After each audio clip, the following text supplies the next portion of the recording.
자, 우리 테마 이제 함수를 좀 이제 보도록 합시다. 함수. 이제 우리가 저번 시간에 그 복습을 좀 했기 때문에 앞에 내용은 이제 조금 다 아실 거야, 이제, 그지? 불과 한 열흘 전에 했죠, 이거, 그죠? 열흘 전에. 기억이 쌩쌩해야지, 얘들아. 그지? 자, 일단 빠르게 하고 넘어갈게. 자, 우선은 이 두 집합을 생각해서 왼쪽의 집합의 원소에서 오른쪽으로 이제 화살표를 보내는 게 이제 대응이었는데, 대응. 집합 X에서 Y로의 대응인데, 기호로는 그 집합 XY의 원소를 화살표로 보내는 거였어. 그냥 화살표가 나가는 게 대응이었지만, 근데 그 중에서 이제 화살표가 나가는 쪽에서 원소가 다 하나씩 나간다면, 이거를 우리가 뭐라 불렀죠? 함수라고 불렀죠, 함수. 함수는 화살표가 몇 개씩 나가야 된다고? 무조건 하나씩만 나가야 되는 거지, 그지? 그래서 함수의 대응 기호가 집합끼리 이렇게 화살표를 보내는 거야.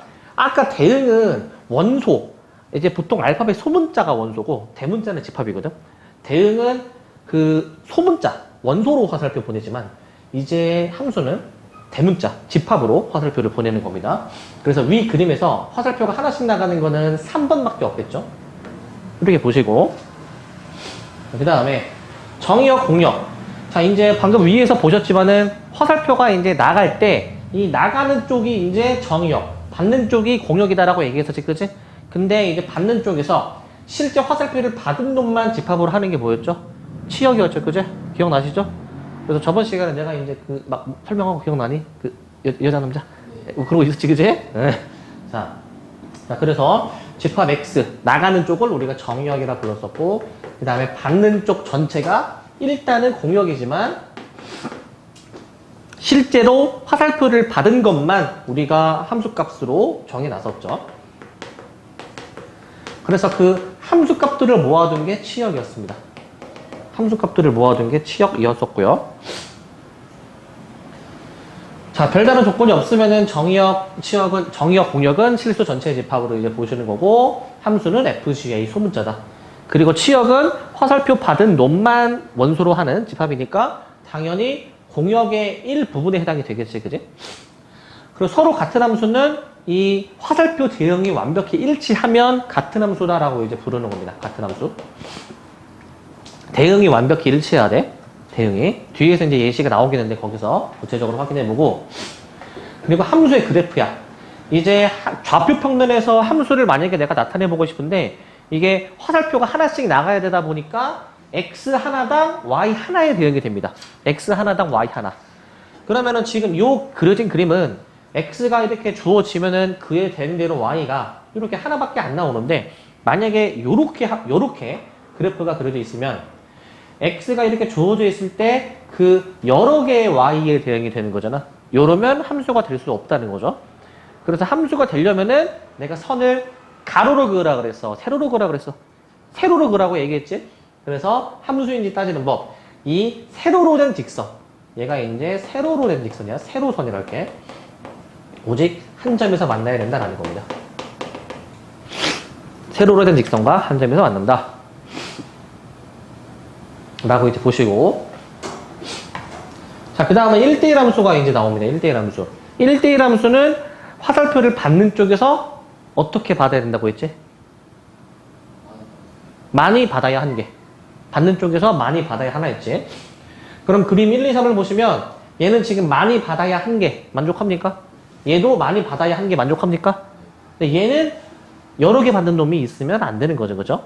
그래서 이 그림 3개 중에서는 1, 2가 1대1 함수를 만족하는 건데 근데 우리는 여기에 주목해야 된다고 했어. 이게 정의역의 서로 다른 두 원소에 대해서 함수값이 서로 다를 때 그러니까 왼쪽에서 서로 다른 두 원소를 찝으면 걔네 둘이가 무조건 다른 값을 가리킬 때 이거를 1대1 함수다라고 이제 우리가 불렀었지. 1대1 함수입니다.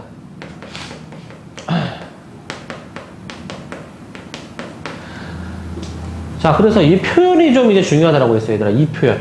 이런 표현이 나오게 되면은 얘는 1대1 함수를 의미하는 표현이야. 화살표가 다 같은 걸 가리킬 수가 없죠.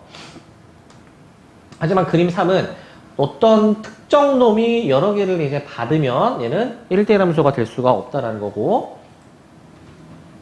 자, 그리고 우리가 명제를 배웠으니까 아까 전에 밑줄 친 명제를 이제 대우로 뒤집어 볼 수도 있잖아. 대우로 뒤집어 보시면은 자, 함수 값이 같으면 fx1 equal fx2이면 그 x1, x2가 같을 수밖에 없다라는 이 대응 문제도 참여해야 될 거야. 아시겠습니까? 이렇게 보시고. 자, 그리고 방금 전에 함수는 선을 어떻게 그으라고? 세로로 그으라고? 그러면은 1대1 함수는 선을 어떻게 그으라고? 가로로 그어줘야 된다는 거지, 가로로. 그래서 1대1 함수인지 따지는 방법은 선을 가로로 그어줘야 됩니다. 선을 가로로 그었을 때 오직 한 점에서 만나야 되는 거고, 가로선을 이제 그어줘야 되겠죠, 가로선. 가로선을 긋는 이유는 왜 그러냐? 자, 가로로 그으면 y는 이라고 함수식이 나오게 되는데, y 값이 이렇게 정해져 있을 때 그에 대응되는 x 값이 뭔가 하나만 있어야지만이 1대1 함수가 된다는 거야. 만약에 예를 들어서 첫 번째 그림처럼 y가 주어졌는데 그에 대응되는 x가 두 개다. 뭔 말이냐면은 얘를 편의상 뭐 마이너스 1이라고 한번 가정을 해보게 되면은 지금 이 k라는 값을 동시에 가리키는 거잖아. 이러니까 얘는 1대1 함수가 아니다라는 거지.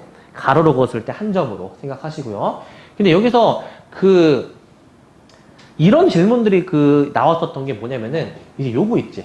자, 요거를 한번 봐봐, 요거를. 자, 뭘 보냐면은 자, 요 모형 하나만 볼까? 자, 선을 이제 가로로 그어주는데 어떻게 그을까? 선을 자, 이거 있잖아, 이거. 요거 있지. 얘는 가로로 그으면 어떻게 돼? 한 점 아니야, 한 점. 그럼 얘는 1대1 함수다라고 생각할 수 있지만 애초에 1대1 함수도 함수 조건을 만족해야 되는 거 아니야. 그러니까 세로로 그었을 때 한 점도 만족을 해줘야 되는 거지. 그러니까 얘는 가로로 그었을 때 한 점? 1대1 함수네? 이러면 안 된다라는 거지. 무조건 세로로도 이제 판단을 하긴 해야 된다. 그래서 얘는 세로로 그으면 교점이 두 개 나오는 게 있으니까 이런 거는 1대1 함수도 아니면서 함수도 아닌 거야. 조심해 주셔야 되고. 그리고 자, 1대1 대응을 봅시다. 1대1 대응. 자, 1대1 대응. 아까 위에서 보셨던 그림 2가 요거거든요. 화살표를 많이 받아야 하는데 얘는 모든 원소가 화살표를 다 몇 개씩 받고 있어? 하나씩 받는 거 맞니? 이렇게 그 화살표를 많이 받아야 하나라는 조건이 1대1 함수인데 그 얘기는 못 받는 원소가 있을 수도 있다는 거지. 하지만 만약에 모든 원소가 다 화살표를 받는다면은 그러한 함수를 우리가 특별히 1대1 대응이다라고 우리가 불렀었죠.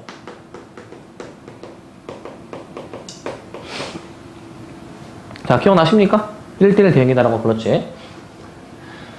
자, 그래서 1대1 대응이 되려면은 기본적으로 최소한 두 가지 조건을 만족을 해줘야 돼. 1대1 함수 조건을 만족을 시키면서 그리고 그 화살표를 모든 원소가 다 받아야 되다 보니까 공역과 치역이 같을 수밖에 없습니다. 공역 치역이 같습니다. 이렇게 보시면 됩니다. 자, 1대1 함수이면 1대1 대응이다. 1대1 대응이면 1대1 함수이다. 요거 구별해주는 문제가 나오는데 요거 구별 정확히 되십니까? 자, 애초에 1대1 함수랑 1대1 대응 중에 어떤 게 더 범주가 크죠? 기본적으로 이제 이 카테고리를 한번 좀 만들어 보게 되면은 옆에다가 한번 그림 좀 그려놓자. 일단 원래 맨 처음에는 자, 딱 해볼게. 봐봐. 대응이 있으면 대응부터 써볼게. 대응부터. 대응이라는 게 이렇게 있어. 대응이라는 게. 그럼 그 안에 뭐가 있어? 함수가 있어. 함수가 이런 식으로 있어. 그 다음에 함수들 중에서는 이제 뭐 여러 가지 함수들이 있겠지만 1대1 함수가 있겠죠. 1대1 함수가. 1대1 함수가 이렇게 있을 거야. 그런데 1대1 함수 중에서도 그 공역과 치역이 같다라는 조건이 만약에 추가가 되면은 그 함수를 우리가 1대1 대응이다라고 이제 보실 수가 있겠죠. 이렇게. 여기까지 맞니? 맞니, 이거? 자, 그러면 일단 여기까지 봤을 때에는 1대1 대응이 더 작은 거 아니야. 1대1 함수가 더 큰 거고. 그러다 보니까 우리 요 명제가 참이되려면은 뒤에 게 커야 되니 밑에 게 맞는 얘기가 되고 위에 거는 틀린 설명이 되겠죠. 자, 여기까지 됩니까? 자, 근데 여기 뒤에 보면은 항등함수가 나오는데 이제 항등함수는 항상 어떤 함수? 자기 자신. 그치? 항상 같은 함수. 자기 자신을 가리키는 함수인 거지. 그러다 보니까 1, 1, 2, 2, 3, 3. 자기 자신을 가리켜야 되는 함수가 그 항등함수야. 이러한 함수를 항등함수라고 이제 부르는데, 대표적인 항등함수가 뭐가 있냐? y는 x 있잖아, 얘들아. y는 x. 애초에 이 y는 x라는 직선 자체가 이렇게 그려지지 않네? 이런 식으로 그려지지 않네? 이 직선은 자기 자신의 대응이 되는 함수인 거지, 그치? 그리고 그러다 보니까 1대1 대응일 수밖에 없죠. 1대1 대응일 수밖에 없는 거야. 그래서 여기 하나 더 추가할 거야. 1대1 대응 중에서도 항등함수가 이제 포함이 되어 있겠죠. 자, 요런 포함 관계를 생각해 볼 수 있어. 요거까지 추가시켜 주시고. 되십니까? 자, 그리고 상수함수에 대한 얘기야, 상수함수. 자, 상수함수는 상수라는 말이 고정된 값을 의미하는데 항상 x가 무슨 값이든 간에 고정된 값만 가리키는 게 상수함수였어. 그래서 이 상수함수는 주로 우리가 어떤 식으로 표현이 되냐? y는 무슨 c 이런 식으로 표현이 되는 게 상수함수야. 그래프로 그리면 얘는 어떻게 되냐? 그냥 얘들아 가로로 그어지는 함수 있지? 이게 상수함수야. 가로로 그어지는 함수. 자, 그러면 상수함수. 가로로 그어지는 함수입니다. 여기 보시고. 자, 여기까지 되십니까? 내용은 막 크게 막 엄청 어려운 게 없죠, 그죠? 내용은. 자, 그리고 함수의 개수입니다. 함수의 개수. 이제 우리가 그 경우의 수 순열과 조합을 했으면은 이것도 우리가 잘 써나갈 수가 있죠, 그죠? 그래서 요거는 좀 빠르게 쓰고 또 넘어가 볼게요, 이거는. 자, 잘 봐봐. 일단 기본적으로 자, 원소가 집합 x는 n개, 집합 y는 n개가 있었을 때 얘들아 함수의 개수는 자, 화살표가 다 나가기만 하면 되지. 다 몇 가지야 그러면은 n가지 맞니? 그러니까 몇 제곱? n의 m제곱 맞니? n의 m제곱 이렇게 되겠지. 그 중에서 1대1 함수의 개수. 요게 이제 우리 경우의 수와 순열과 조합에서는 순열이었지, 순열. 왜냐면 처음에 1이 가리키는 거 n가지. 그 다음이 몇 가지? n-1가지로 하나씩 주로 들어가 있잖아. 그게 1대1 함수의 개수였어. n에 n-1에 n-2 쭈루루 곱했을 때 n-m 플러스 1까지 곱해지는 겁니다. 왜 n-m 플러스 1이냐면은 얘가 지금 곱해진 개수가 m개면 이렇게 표현이 되는 거야. 특별히 순열과 조합에서는 얘를 이제 npm으로도 우리가 표현했죠. 이게 기말고사 시험 범위에 이렇게 함수가 들어가잖아. 그리고 경우의 수도 당연히 들어가는데, 그래서 이 개수를 세는 문제가 나오면은 일단 경우의 수 관점으로 생각을 해. 경우의 수 관점으로, 알겠지? 어차피 이 한 시험 범위 안에서 이렇게 나오게 되니까. 그래서 이게 함수의 개수 문제가 요 함수 단원에 나오기도 하고 뒤에 경우의 수 단원에서도 나오기도 하거든. 사실 어느 단원에 좀 약간 정확히 여기 있다 여기 있다라고 하기 좀 애매한 게 있는데, 근데 어찌됐든 푸는 방법은 요 순열과 조합처럼 생각해서 푸시면 좋겠고, 특별히 1대1 대응은 이 NM이 이 양쪽에 원소의 개수가 똑같아서 하나씩 무조건 다 가리키는 관계가 되는 거거든.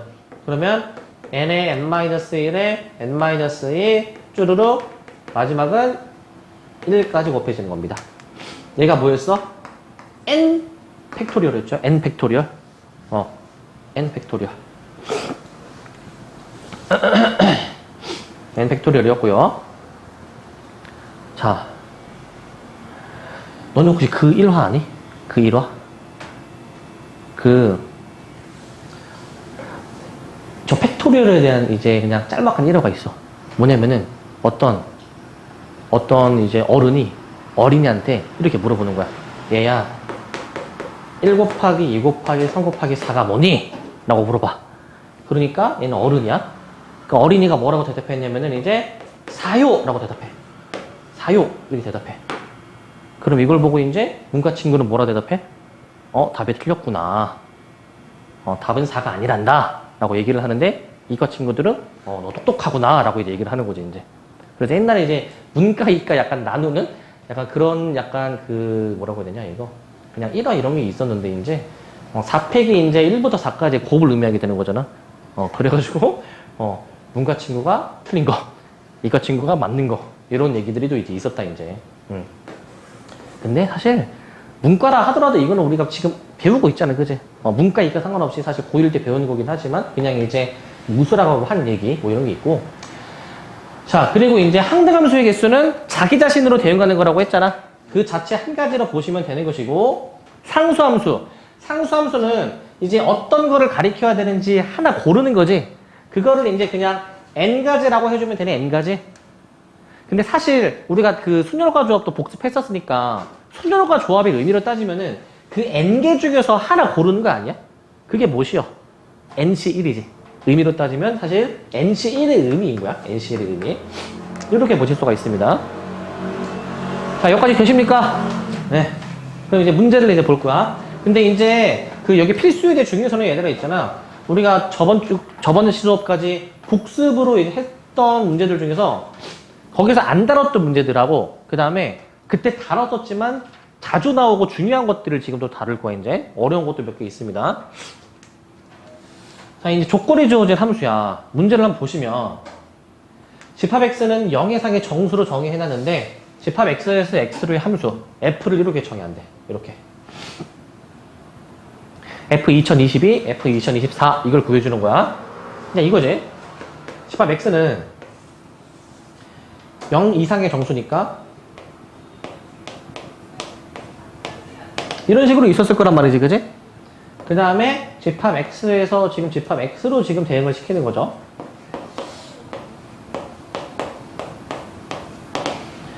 그런데 이 함수를 지금 얘들아 어떻게 정의하냐? 자, 이 세제곱을 한 다음에 그 수를 5로 나누래. 그러면은 우리 x가 2000 몇일 때? 2020이랑 2024일 때를 구하라는 거야. 그럼 오늘 어떻게 해야 돼 이제? 2021을 세제곱해서 5로 나눠. 그 다음에 2024를 세제곱해서 5로 나눠. 그 계산을 해야 되는 건데, 근데 진짜 2021을 세제곱할 필요가 없다. 자, 어떻게 해주면 되냐? 자, 잘 생각해 봅시다. 애초에 우리가 5로 나눈 나머지를 보는 거잖아. 5로 나눈 나머지. 우리는 그 몇 진법을 쓰고 있습니까? 이 지금 세상 돌아가는 게 몇 진법이야? 우리 숫자 생각해봐. 0, 1, 2, 3, 4, 5, 6, 7, 8, 9 한 몇 진법이야? 10진법이야. 알겠지? 컴퓨터는 몇 진법을 씁니까? 컴퓨터는 2진법. 우리 이 숫자 노름하는 거는 10진법이란 말이야. 근데 5가 마침 그 10의 약수이니까 이런 계산이 가능해. 봐봐. 직접 이 0부터 몇 개만 세제곱을 한번 좀 해보자, 일단.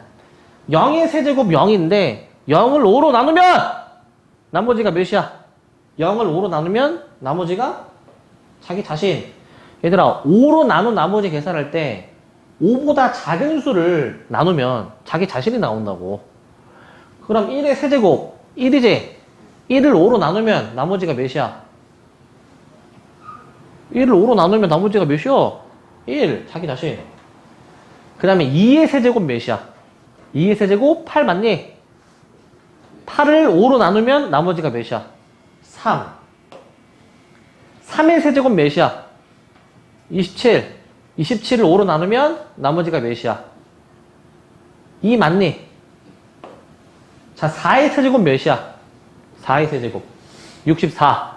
64를 5로 나누면 어떻게 돼? 근데 이거 우리 계산하는 거 애들은 어렵니? 5로 나눈 나머지 할 때? 왜 안 어렵냐면은 1의 자리만 따지면 되잖아. 그지? 10의 자리 그런 거 중요하니? 안 중요하고 1의 자리만 따지면 되지? 1의 자리만. 그러면 얘들아 생각해봐. 이거 세제곱할 때에도 2022, 2024 세제곱 해야 되는데 그런데 쟤 직접 세제곱할 필요 있니? 우리가 어차피 1의 자리만 중요한 거 아니야? 그러면 얘네들도 1의 자리만 세제곱해주면 되지 않을까? 1의 자리만. 뭔 느낌인지 알겠죠? 그러니까 2022의 세제곱이 결국에 뭐랑 같은 것이요, 얘가? 그냥 2를 세제곱한 거. 그냥 4를 세제곱한 거와 같지 않을까라는 거지. 맞니? 그러면은 이제 FE가 지금 몇이었습니까? 3이었고, F4는 지금 4였던 게 확인이 되죠? FE는 몇이야? 3. F4는 4잖아, 지금. 그러니까 요거 둘이 더해주시면 몇입니까? 7이다라는 거죠. 그죠? 왜 이런 계산이 가능한 거야? 어차피 우리는 왜냐하면 1의 자리만 따지면 되니까. 1의 자리만 따지면 돼.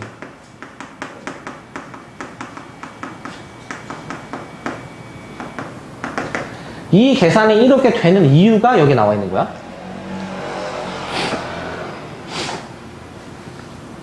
이렇게 생각을 해보실 수가 있습니다. 근데 만약에 얘들아 이거를 내가 좀 더 한번 해보잖아. 만약에 좀 더 해보잖아. 눈 크게 네. 나 봐. 날 보라고. 날 보라고. 눈 크게. 자, 이 계산 좀 더 해보면 얘들아 5의 세제곱은 몇이야? 5의 세제곱. 125는 5의 배수니까 나머지가 0이겠지. 그럼 얘는 여기에 대응되겠지. 그치 얘들아? 이렇게 6의 세제곱 몇이야? 216. 걔를 5로 나누면 나머지가 몇이야? 1이죠. 7까지만 해보자. 7의 세제곱 몇이야? 343. 5로 나누면 나머지가 3이지. 그럼 보면은 지금 이게 0, 1, 2, 3, 4가 지금 가리키는 게 0, 1, 3, 2, 4인데 그 다음 거 5개도 0, 1, 3, 2, 4가 반복이 될 거야. 그럼 요거를 가지고 얘들아 추론을 하면은 우리가 5로 나눈 나머지를 구할 때 5씩 차이가 나는 거는 같은 결과인 거야. 5씩 차이가 나는 거. 그러니까 지금 F2나 F 몇이랑 똑같은 거? 7이랑 똑같은 거지. 5씩 차이가 나는 거는 다 같은 거야. 그럼 F 몇이랑 똑같아? 12랑도 이제 같겠지, 그지? 그렇게 쭉 가다 보면은 결국에 5로 나눈 거는 이 뒤에 숫자만 사실 봐도 1의 자리만 봐도 확인이 되는 거잖아. 그래서 쉽게 확인이 되기 때문에 얘네랑 같은 결과 나오는 것이고, 만약에 중요한 게 나온다. 이제 봐봐. 만약에 6으로 나눈 나머지면은 만약에 6이야. 만약에 나머지가 만약에 6이다. 6으로 나눈 나머지를 만약에 묻는다. 그럼 이때는 얘들아 결과가 F2랑 F 몇이랑 같을까? 6씩 차이 나는 8이랑 같은 거야. 뭔 말인지 알겠니? 6으로 나눈 나머지를 따질 때에는 이렇게 이제 생각을 해서 보는 거야. 이제 되십니까? 무슨 말인지? 요런 관점으로 이제 좀 생각을 해줄 수 있겠다라는 것이고, 자, 그렇게 생각하시고, 자, 그 다음에, 이거 되시겠죠, 이거? 그럼 이 문제를 보자. 2번. 아, 이거 중요하다, 이거. 중요하다. 이거는 이제, 우리 그 복습할 때도 이거 했던 문제죠? 굉장히 중요하니까 다시 한번 넣어둔 거야. 굉장히 중요하니까. 보자. 자, 1대1 개형 이제 구하는 건데, 두 집합 x에서 y로의 함수가 주어졌을 때 a, b를 구하라 라는 문제야. 자, 복습 때도 얘기했죠? 이게 x에서 y로의 대응이 지금 어떻게 되고 있느냐. 마이너부터 3까지. 그 다음에 집합 y는 지금 어떻게 되고 있는 얘가 이제 마오부터 7까지 이렇게 지금 나와 있잖아, 얘가. 지금 이 함수 f는 이거 몇 차 함수야, 이거? 몇 차 함수? 1차 함수 맞니? 그러면은 1차 함수는 x의 개수가 기울기니까 기울기가 이제 만약에 양수일 때에는 오른쪽 위로 올라가는 모양 맞니? 오른쪽 위로. 증가함수라고 부르죠, 우리가. 그럼 이때는 x가 커지면 y가 커진다라고 얘기를 하는 거잖아. x가 커지면 y도 커진다. 그럼 거꾸로 이해하면은 x가 작으면은 y가 작은 거 아니에요, 이거 그냥? 그러면 x가 가장 작으면 y도 뭐에 대응돼야 돼? 가장 작은 거에 대응이 돼야지. x가 크면 y도 가장 큰 거에 대응돼야 되는 거 맞니? 눈 크게. 크게. 그러니까 x에 마일 넣은 게 뭐가 나와줘야 됩니까, 얘가? 마오. x에 3 넣은 게 뭐가 나와줘야 됩니까? 7이 나와줘야 된다는 거, 7. 이렇게 나와줘야 돼. 이렇게. 그래서 얘네들을 이제 연립해버리면 됩니다. 그러면은 밑에서 위에 걸 빼자. 4a는 12, a는 3. 3 넣어서 계산하면은 b가 마이너스 2. 이런 게 일단 하나 나오고, 일단. 근데 얘는 a가 양수일 때야. 근데 우리 a가 음수일 때도 한번 좀 생각을 해봐야 되거든. a가 음수일 때. a가 음수면 1차 함수가 이렇게 생긴 모양. x가 증가할 때 y가 작아지는 모양이라는 거지. 얘네들은 따로 놀게 되겠죠. 반대로 x가 작아지면 y는 커진다. 그럼 이때는 x가 가장 크면은 y가 가장 작은 것에, 반대로 x가 가장 작으면은 y가 가장 큰 것에, 이런 식으로 대응을 시켜야 될 거야. 이런 식으로 대응을. 그래서 저 대응 관계를 쓸 수 있죠. 마이너스 a를 넣으니까 뭐가 나와? 7. 3을 넣으니까 뭐가 나와줘야 돼? 얘가 마이너스 5가 나오게 된다는 거죠. 요거 계산해 주시는 거, 요거. 그래서 이제 위에서 밑에 빼버리면 마이너스 4a가 10이니까 a가 마3이고, b 계산해 보시면 b는 아마 그냥 4 나올 거야. 그냥 4. 그래서 최종 목표는 a, b의 값을 모두 구해주는 거니까 여기서 a, b 구해보시면 마6, 여기서 이제 a, b를 구해주시면 마12가 되겠습니다. 이렇게 찾는 겁니다. 됨! 이렇게 보시고, 시험에 꼭 나오는 거니까 잘 좀 봐두세요. 이거. 근데 얘들아, 이 문제가 얘들아, 근데 응용이 된다면은 어떻게든 응용이 되거든, 이제. 근데 이 문제 봐봐. 잘 들어. 잘 들어봐, 이제. 자.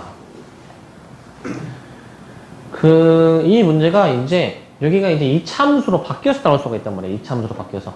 이제 뒤에 이제 나오게 되는데, 이차함수로 이제 바뀌게 되는 게, 여기 이제 또 나오게 되거든? 자, 거기서 확인해보고. 자, 요걸 보자. 필수 예제 3번. 1대1 대응에 대해서 하는 거. 범위를 나눠줄 때. 라는 문제입니다. 범위를 나눌 때. 이것도 우리 같이 풀었던 문제야, 얘들아. 실수 전체 집합에서 정의된 함수가 주어져 있고, 1대1 대응이래. 그러면은, 지금 절대값이 나와 있네? 절대값이.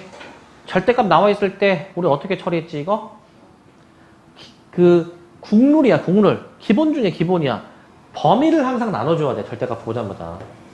범위 나누기가 가장 기본이야, 범위 나누기. 이게 가장 기본이다, 이게. 알겠니? 이게 기본. 자, 그러면, 자, x가 만약에 저 마이너스 1이 기준이니까, 마이너스 1보다 크면은 저 함수가 어떻게 나오냐? 이렇게 나오죠. kx 플러스 k 마이너스 3x. 이렇게 나오지? 정리. 동량 정리해주면 k 빼기 3의 x에 플러스 k 이렇게 나오니, 그 다음에 x가 마이너스보다 만약에 작게 된다면 fx가 그때 어떻게 나옵니까? 내가 마이너스를 그럼 붙여서 나오게 되는 거니까 마이너스를 붙여서 이렇게 써보실 수 있겠죠? 걔는 자 이제 마이너스 k 마이너스 3의 x에 마이너스 k가 됩니다. x의 범위에 따라서 함수를 작성해 볼 수가 있잖아, 저렇게. 그러면은 이제 종합해보게 되면은 fx가 어떻게 결국에 나오게 되느냐. 자, k 빼기 3의 x 더하기 k로 나오던가, 아니면은 마이너스를 붙인 함수로 나오던가, 이렇게 돼야죠. x의 범위에 따라 나눠서 x가 마일 이상일 때, x가 마일보다 작을 때, 이렇게 나눠서 푸는 겁니다. 이렇게 나눠서. 알겠니? 뭐, 정신 바짝!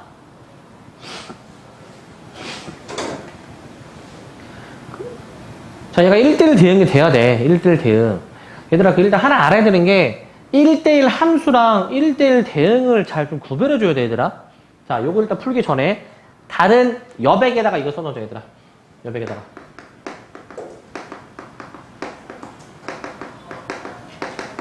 (1대1) 함수랑 1대1 대응을 좀 이제 구별해주는 걸 한번 좀 해봅시다. 얘네들 구별이야. 둘 다 이제 비슷한데 사실 1대1 대응은 1대1 함수 중에서 공역과 치역이 같다라는 조건이 추가가 되는 거거든. 그럼 봐. 1대1 함수는 아까 앞에서 이 함수 모양 있지, 얘들아. 함수 모양. 이 함수 모양이 만약에 주어지면은 화살표를 이제 많이 받아야 한계라고 했잖아. 1대1 대응은 공역과 치역이 같아서 화살표를 다 하나씩 받아야 된다라고 이제 얘기를 했었거든. 그럼 얘네들의 차이는 결국에 뭐냐면은 공역과 치역이 같냐 다르냐의 차이지. 얘네들의 차이점은 공역 치역의 일치여도. 이게 중요할 거야. 그래서 대표적으로 주어지는 게 이거야. 1대1 함수는 보통, 자, 봐봐. 얘들아, 이렇게 생긴 함수 있지? 이렇게 생긴 함수. 얘는 1대1 함수 맞니? 1대1 함수?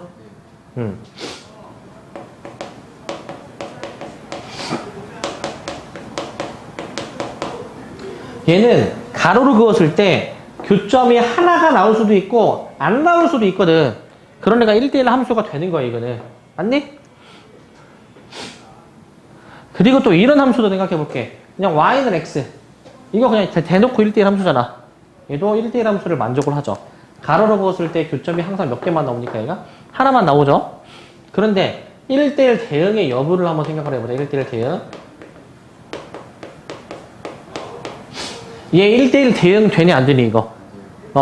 얘는 반드시 교점이 하나가 있어야 되는데 교점이 없는 놈도 있을 수 있죠. 얘는 1대1 대응은 안 되지만 얘는 1대1 대응이 돼, 안 돼? 얘는 되는 거지, 그치? 이 차이점 잘 구별해줘야 돼, 일단. 그래서 웬만한 함수는 1대1 대응이라고 적어져 있으면 이게 보통 공역이 실수 전체 집합인데 1대1 대응은 공역 치역이 같다라고 했으니까 치역도 실수 전체 집합이야. 그러니까 1대1 대응의 함수는 이 y 값이 그 주어진 범위에서 다 커버가 되는 거야. 얘는 다 커버가 안 되는 그런 모양이죠. 일단은 그럼 여기 다시 넘어오면은 얘가 1대1 대응이래. x가 마이너스 1일 때가 지금 기준이거든. x가 마이너스 1일 때가. 마이너스 1보다 크면은 뭐 요런 1차 함수. 마이너스보다 작으면 요런 1차 함수인데 만약에 얘가 그 마이너스 1에서 함수가 달라지니까 꺾이거든요. 꺾일 때 이런 식으로 꺾이면 돼, 안 돼? 이런 식으로 꺾이면. 이렇게 되면은 가로로 그을 때 교점이 여러 개 나올 수가 있지. 이거 안 되는 거야, 이거는. 그러면 이렇게 안 되려면 어떻게 돼야 되느냐? 기본적으로 이런 식으로 돼야죠. 이렇게 해가지고 기울기가 항상 어떻게 나와줘야 돼? 같은 부호로 나와줘야 되지. 같은 부호로. 이 식이 성립하려면은 이 기울기가 같은 부호여야 된다. 두 기울기의 곱이 어떻게? 0보다 크다라고 식을 쓰는 거지. 왜? 둘 다 양수일 수도 있고 둘 다 음수일 수도 있기 때문에 어찌됐든 곱해서 0보다 크면 저걸 만족하는 거야. 그럼 우리가 이제 풀어줘야 되는 식은 이거죠. 그냥 k 빼기 3이랑 저 마이너스 k 마이너스 3일 곱한 게 0보다 크다. 요거 풀어주면 되는데 근데 이거 주의할 점이 있어. 주의할 점. 눈 크게. 눈 크게. 이게 주의할 점이 이게 2차 부등식 풀 때 이거를 전개하는 사람이 있어. 전개하면 되니 안 되니 이거. 애초에 우리가 2차 부등식을 어떻게 푸냐. 인수분해를 해서 문제 푼단 말이야. 근데 얘는 지금 인수분해가 되어 있는데 왜 전개를 하는 거야? 자, 전개를 하는 게 아니고 그리고 2차 부등식을 우리가 풀 때는 이제 보통은 2차식 부분에 이 최고차항의 개수를 양수로 만들어 놓거든. 얘는 음수 나오니? 나 음수? 그러니까 양변에 마이너스 1을 하나 곱해. 왼쪽에는 여기다가 부호를 뒤집어줘가지고 얘가 0보다 작다라고 해서 2차식이 0보다 작으면 무슨 범위? 사이 범위. 3과 마3 사이 범위라고 우리가 답을 써주시는 거죠. 이렇게.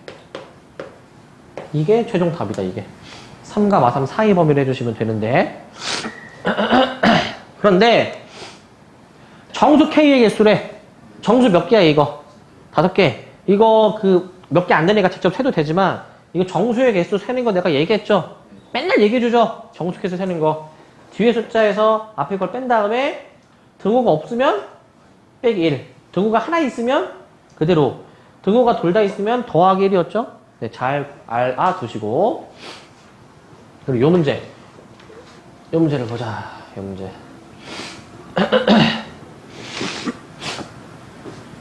이 문제를 봅시다.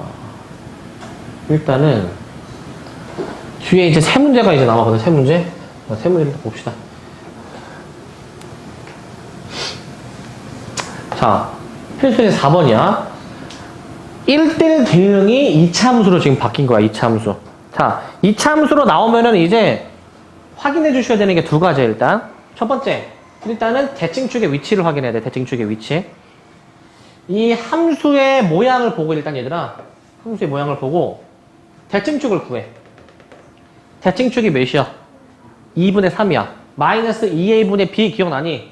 2분의 3이야. 근데 이제 따져야 되는 게 이게 1대1 대응이 되려면은 함수 자체 모양이 계속 증가만 하던가 혹은 감소만 하는 모양이어야 1대1 대응이야. 계속 올라가던가 내려가는 모양이어야 1대1 대응이거든. 그런데 2차 함수는 내려갔다 올라가니까 얘네 둘이 섞여 있잖아. 그럼 1대1 대응이 안 돼. 하지만 범위를 제한해 준다면 가능할 수도 있어. 지금 집합이 x가 a보다 어떻대 지금 얘가? 크거나 같다라고 돼 있죠. 그러면 a를 어디로 잡아야지만이 1대1 대응이 되는지를 생각해야 돼. a를 요런 데 잡으면 돼, 안 돼? 이렇게 a를 잡으면은 a 이상이니까 내려갔다 올라가는 구간이 있죠. 이러면 1대1 대응이 안 된다. 그럼 a를 어디로 잡아야 되는 거야? 대칭축 오른쪽으로 잡아줘야 돼. 그래야 여기로 잡으셔야지만이 이 구간으로 확인이 돼서 이거 증가하는 구간 맞니? 증가하는 구간이죠. 그래서 이게 가능하다. 첫 번째 세워줘야 되는 식이 이거야. 대칭축의 위치를 따지는 거야. 그래서 A의 위치가 2분의 3보다 더 큰 쪽에 있어야 됩니다. 더 큰 쪽에.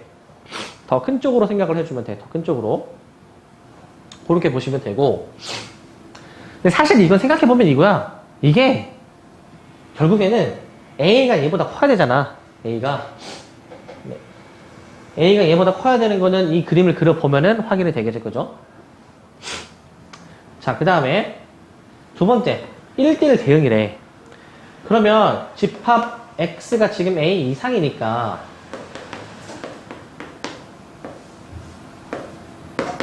이렇게 지금 되어 있는 상황이거든. 그러면 지금 이 증가하는 부분은 X가 증가하면 Y도 증가하는 함수 맞니 이거? 그러면 X가 가장 작으면 Y도 가장 어때야 돼?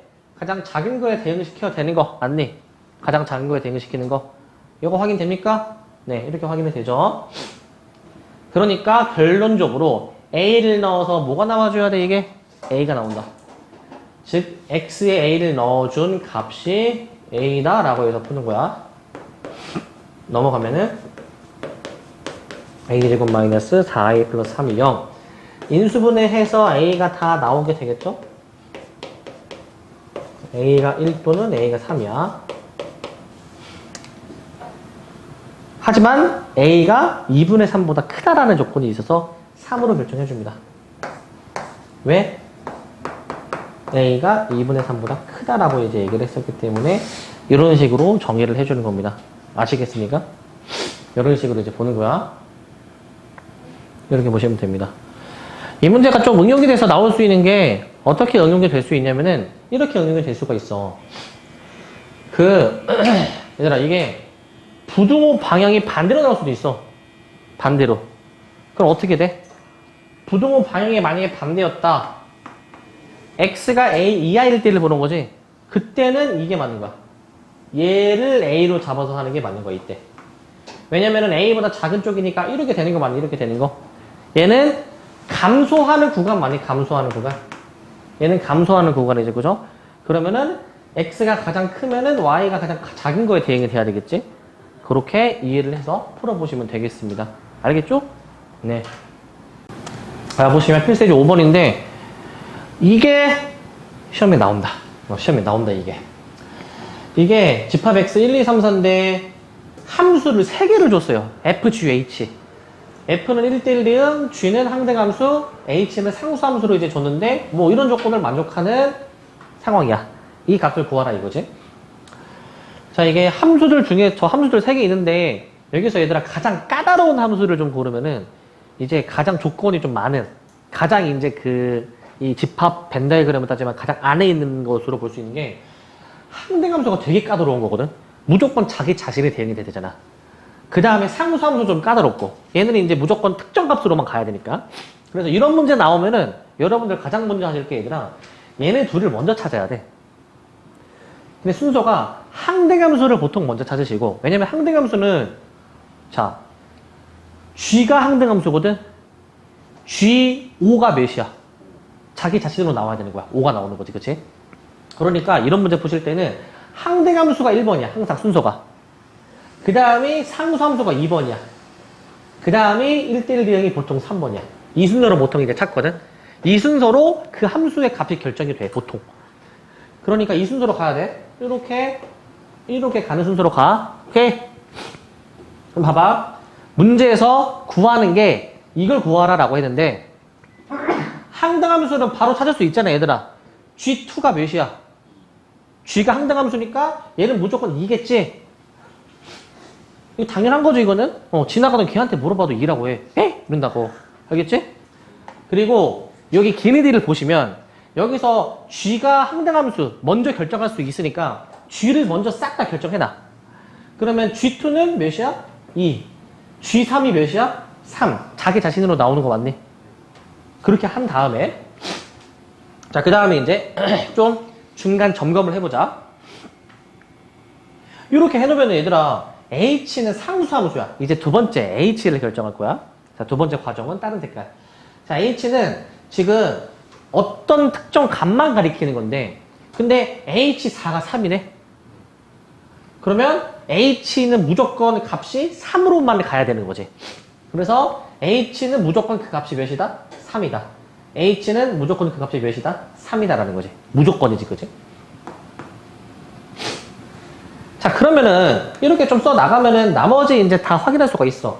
기억에서 F1을 찾을 수 있죠. F1이 몇이 돼야 됩니까? 이것도 다른 색깔로 하자. 초록색. F1이 몇이요? 2. 그럼 여기 2 넣으면은 뭐 F3, F2에 대한 단서 얻을 수 있네. 그지?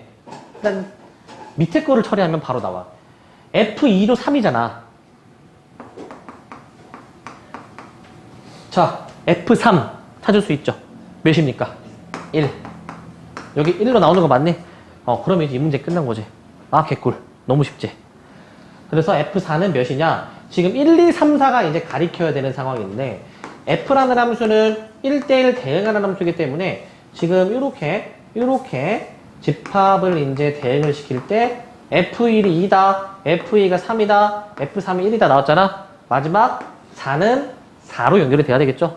그래서 F4가 4가 나와줘야 됩니다. 어떤 식으로 하는지 알겠니? 그래서 순서가 중요해. 항상 항등함수, 그 다음에 상수함수 1대1 대응으로 가면은 다 해결이 된다 이거야. 이 순서로 꼭 가야 돼 얘들아. 알겠지? 항등함수, 상수함수 1대1 대응으로 가면 끝나고. 자, 그 다음에 벌써 마지막 문제. 자, 이제 필수 6번입니다. 자, 요게 함수의 추론이야. 이게 추론하는 문제가 되게 다양하게 있는데 그 중에서 그나마 좀 시도해 볼 만한 걸 갖고 왔거든 이제. 자, 봅시다 이거. 꼭 문제가 추론하는 문제가 이것만 있는 건 아니야. 다른 유형도 있어. 자, 문제를 한번 좀 보세요 이거. 자연수 n에 대해서 정의된 함수가 있는데 f1은 1인데 나 조건을 봐봐. f2n이 fn, f2n 플러스 1은 fn 더하기 1이래. 이때 n의 범위가 1과 128 사이에 있으면 함수 fn은 n이 a일 때 최대값 a를 갖는다, m을 갖는다라는 거야. 자, 이 문제를 딱 보시고, 자, 일단 무슨 소리인지 알겠습니까 이거? 자, 이 문제 딱 접했을 때 뭘 먼저 해야 될까 얘들아? 여기서 뭐 먼저 시도할까 우리가? 이게 처음에 이 행동 요령이라는 게 중요해 얘들아. 딱 상황을 맞딱 들었을 때 내가 뭐부터 해야 되나, 어떤 행동을 해야 되나가 수학은 어느 정도 좀 정해진 게 있어. 그러니까 이런 상황이 나오면 가장 먼저 일단 F1이 1이니까 이 두 가지 조건을 좀 활용을 해야지 일단. 그러면은 F1을 아니까 n에다가 1을 한번 넣어보면은 F2나 F3을 알 수 있잖아. 그런 값들을 좀 구하려는 시도를 일단 해봐야지 일단. 보통 이런 문제는 이제 규칙성이 있거나 추론을 해서 좀 찾는 문제란 말이야.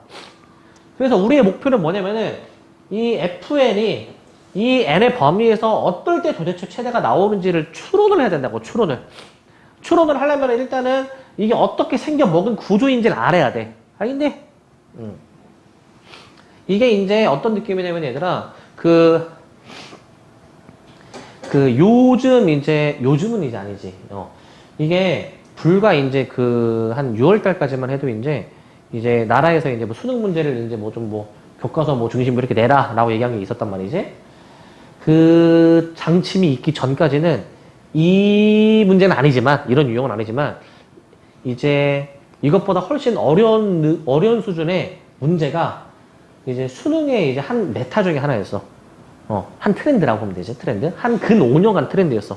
뭐냐면 수능에서 이제 그 가장 어려운 객관식 문제가 이제 보통 이런 문제거든. 추론하는 문제야. 그러니까 값을 추론을 해야 돼. 추론하는 문제가 이제 메타였거든, 이제. 물론 요즘도 이제 그 메타가 나오긴 나오는데 이제 가장 어려운 문제에서는 조금 이제 밀려나서 지금. 일단 수능은 어떻게 나올지 봐야 되지만 그래서 추론하는 능력이 굉장히 중요해. 값을 추론하는 것. 자, 보세요, 이거. 이게 얘들아 너네 어떤 느낌으로 받아들여야 되냐? 이 느낌이 있어야 돼. F1이 1이면 이 값에서 2배 한 값이랑 2배 더하기 1한 값을 알 수가 있거든. 봐봐. 지금 F1 이라는 값을 알면은 거기서 파생돼서 나오는 게 F2랑 F3에 대해서 알 수 있다 이거라고 얘들아. 오케이? F1을 알면은 거기서 F2랑 F3의 값을 알 수 있다 이거야.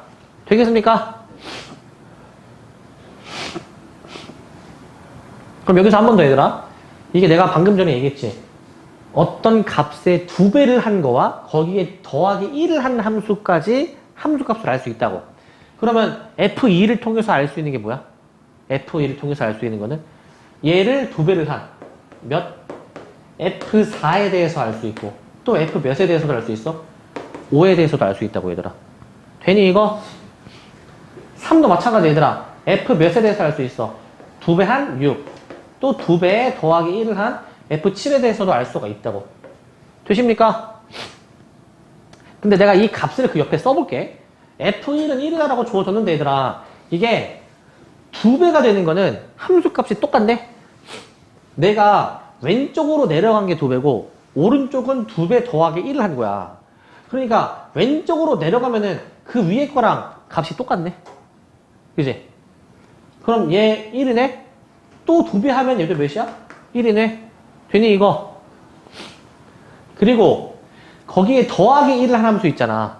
이제 2배 더하기 1을 하면은 실제 그 함수값에 더하기 1을 하라 이거야. 그러니까 1로 가면은 위에 값에 더하기 1을 하라 이거지. 이렇게. 얘도 마찬가지. 더하기 1. 이렇게. 얘는 짝수지. 2배가 된 거니까 위에 거랑 그대로. 얘는 2배 더하기 1이 됐으니까 요거 3 맞니? 요런 식으로 보는 거야. 요런 식으로. 아시겠습니까? 이렇게 보시고. 그럼 얘가 어떤 구조로 이제 함수가 진행이 되는지 알겠지? 그럼 F4를 통해서 알 수 있는 게 F8, F9야. F5를 알 수 있는 거, F10, F11을 알 수 있지. 2배랑 2배 더하기 1한 거. 그러면 이제 추론을 해야지, 얘들아. 이거를 128까지 다 할 수가 없잖아. 우리의 목표는 뭐야, 얘들아? 어디에서 최대가 나오는지를 찾는 거야. 이 함수값이 어떻게 해야 가능한 한 클지 찾는 거라고. 그럼 어떤 순간일 때 이 값이 가장 클까? 추론을 하는 거야. 어떨 때야? 이제 추론을 해야 돼, 추론을. 띵킹 해야 돼. 어떤 상황일 때 이 함수값이 가능한 한 크겠어, 이게. 생각해 봅시다. 함수값이 가장 크려면 어떻게 돼야 돼, 이게? 이게 얘들아, 이 값에서 2개의 값을 다 알 수 있잖아. 이게 오른쪽으로 가면, 즉 오른쪽이라는 거는 2배 더하기 1이지 2배 더하기 1을 해야지만이 값이 더 커지는 거 아니니? 최대가 되려면 오른쪽으로 가야 되지 않겠니? 계속 더하기 1, 더하기 1이 만들어야 되지 않을까? 이 추론이 필요한 거야. 이 추론이. 그럼 여기서 2배 더하기 1하면 몇이야 이거? F15네? 얘가 몇이야? 4 맞니? 또 2배 더하기 1하면 F31 얘가 몇이 돼야 되는 거야? 5 맞니 이거? 또 여기에 2배 더하기 1하면 F63 몇이야 이거? 6이지. 한 번 더. 얘 2배 더하기 1하면 127이니까 얘는 거의 다 맞지 얘들아? 얘는 몇이야? 7인 거지. n의 범위가 128까지잖아. 그러니까 이게 최대값인 거야. 가능한 값을 크게 맞는 거야 이게. 그래서 n이 몇일 때? n이 이제 7일 때 최대값 몇입니까? 127이 나오는 겁니다. 그래서 둘이 더해서 몇이 나오게 되는 거? 답은 134야. 이런 식으로 추론을 하는 거야. 이런 식으로. 알겠니 이거? 이렇게 추론하는 거야. 근데 물론 실제 이제 나중에 모의고사에서는 이제 내신에서는 이 정도 추론 나오지만 모의고사는 이거 너무 쉬워. 이거는 너무 쉬운 추론이고 모의고사는 어떤 느낌으로 나온지 알아? 모의고사는 이런 식으로 나와. 만약에 문제가 이 상황이면은 모의고사는 단순히 그 몇일 때 최대, 이건 너무 쉬워. 뭘 물어보냐? 1부터 128까지 128개의 함수값이 있을 거 아니야. 그 중에서 값이 2가 나오는 걸 찾으라. 몇 개냐? 그런 걸 물어본다고. 이 중에서 값이 2가 나오는 게 몇 개인지 세야 되는 거야. 그런 걸 물어본다고. 그런 거. 근데 그것도 물론 규칙성이 있으면은 규칙성을 이용해서 좀 쉽게 찾아 나갈 수 있는 방법이 있으면 그렇게 하는 거고. 아니면 노가다 해야 되는 거고. 알겠지? 이런 추론의 자세가 굉장히 중요하고. 그리고 얘들아, 이게 또 돼야 돼. 잘 봐. 얘들아, 봐봐. 규칙성이라는 게 되게 중요해. 지금 우리가 그 값이 더하기를 해주는 게 지금 요 숫자들이 한번 패턴을 봐봐, 패턴. 특히 그 내년에 우리 2학년 1학기 때 수원을 할 때 거기에 수열이라는 단어가 있거든. 수를 나열했다 해가지고 수열이야. 그럼 그때 이제 이 규칙성하고 패턴 찾는 게 굉장히 중요하거든, 그 능력이. 지금 내가 지금 밑줄 친 요 값들 있잖아, 얘들아. 얘네들 사이에 규칙성을 한번 확인해봐. 요 안에 있는 값과 뒤에 있는 값과의 관계를 보라는 거야. 관계. 어떤 관계가 있나? 저거 무슨 관계가 있습니까? 이거 추론하는 것도 되게 중요해. 잘해야 돼. 이게 무슨 관계일까? 괄호 안의 값과 그 우변의 결과값과의 관계. 이 추론을 잘해야 돼. 무슨 관계가 있습니까?